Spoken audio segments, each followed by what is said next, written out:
Добрый дзень, дарагія сябры!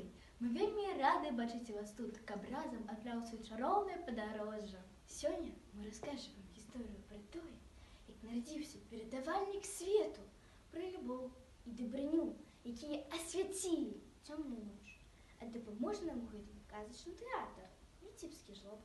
Сядайце зручна, заплюшчыце вочы і найменей уявіце зорнае неба, маленькая пячора і незвычайная зорка. Пачынаем? Пачынаем.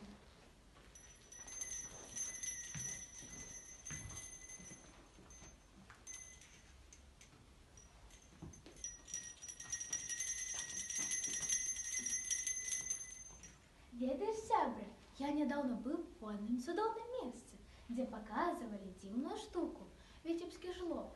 Жлоб? Что это за назва такая дзіўная? Это от слова ясли.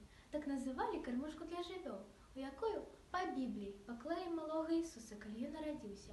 А тут жлоб – гэта такі тэатр, ён выглядае як маленькая трохвежавая церкаўка. И что там отбывается?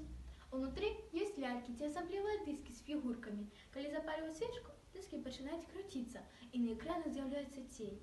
Уяўляеш, усе гэта ў цемры, як казачны свет ажывае. Вау! А что они показывают? Толькі сюжэт пра Божае нараджэнне. Гэта старажытная традыцыя з Віцебскай губерні.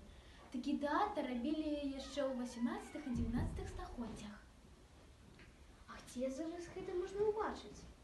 Доўга такі тэатр быў забыты, але дзякуючы майстарам і гісторыкам яго аднавіў адзін майстар з Новаполацка.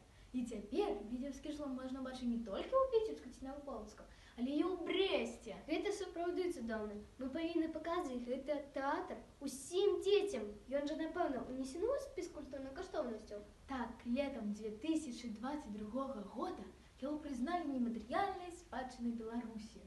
Тады я бегу рыхтаваць свае крылы, каб паляцець з дзецьмі і ўсё гэта ўбачыць.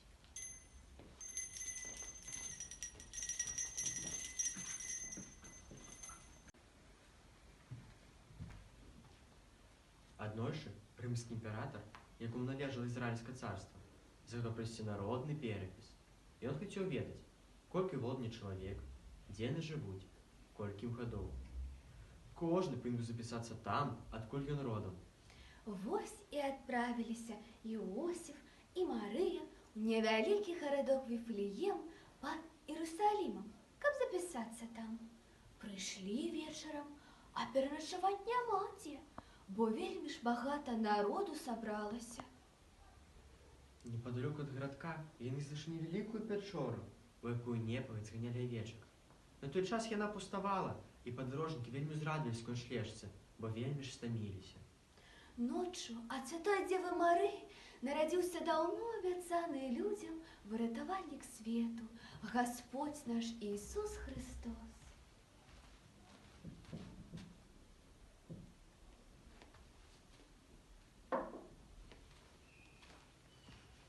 Прыйшоўшы ў Віфлеем, мудрацы увайшлі ў дом, ад якім спынілася зорка. Бачачы дзіцятка з маці яго Марыяй, яны пакланіліся яму і, адкрыўшы скарбы свае, прынеслі яму дары – золата, ладан і смірну. У сне мудрацы атрымалі наказ не вяртацца да Ірада, таму яны пайшлі свой карэнны іншым шляхам. Даведаўшыся пра гэта, цар Ірад вельмі разгневаўся і паслаў воінаў забіць усіх немаўлят у Віфлееме і ў усіх межах яго, а 2 гадоў маладзей пад часікі выведу мудрацоў. Так спаўся слоў пророка Єремії. Голас у Рымі чуў, плач і галашэнне, і лямант вялікі. Рахіль плача па дзецях сваіх і не хоча суцешыцца, бо іх няма. Звездочки ярко сияли над Вифлеемской землей, в поле стада мирно спали, всюду был мир и покой. Младенец Иисус рожден был в ту ночь, чтоб людям, страдающим в мире, помочь. Хвалу я пою Ему одному, Христу моему, Христу моему. Младенец Иисус рожден был в ту ночь, чтоб людям, страдающим в мире, помочь. Хвалу я пою Ему одному, Христу моему. І вядома, што сярод забітых немаўлят будзе той, пра якога казалі мудрацы і святары, і як пра будучага цара Ізраіля. Але гэтага не адбылося. Калі мудрацы сышлі, анёл Гасподні з'явіўся ў сне Іосіфу і сказаў: «Устань, возьми дзіця і маці яго і ўцякай у Егіпет, і будь там, пакуль не скажу табе, бо Ірад хоча шукаць дзіцятка, каб загубіць яго». Ён устаў, узяў дзіця і маці яго і пайшоў у Егіпет, і быў там да самай смерці Ірада, каб збылося сказанае Господам праз прарока, які кажа: «З Егіпта паклікаў я сына майго». Ад Віфлеема да Егіпта далёкі шлях, сотні кіламетраў. Іосіфу і Марыі нялёгка было бегчы з маленькім дзіцём. Учора з вячора засвяціла зора. Учора з вячора засвяціла зора, засвяціла зора. Зора засвяціла, свету звесяліла. Зора засвяціла, свету звесяліла, свету звесяліла. Свету звесяліўся, Христос нарадзіўся. Свету звесяліўся, Христос нарадзіўся, Христос нарадзіўся. Христа нараджэнне, людям на збаўленне. Христа нараджэнне, людям на збаўленне, людям на збаўленне. Дзіцё. З неба лецяць цудоўныя гукі, спяваў хор анёлаў.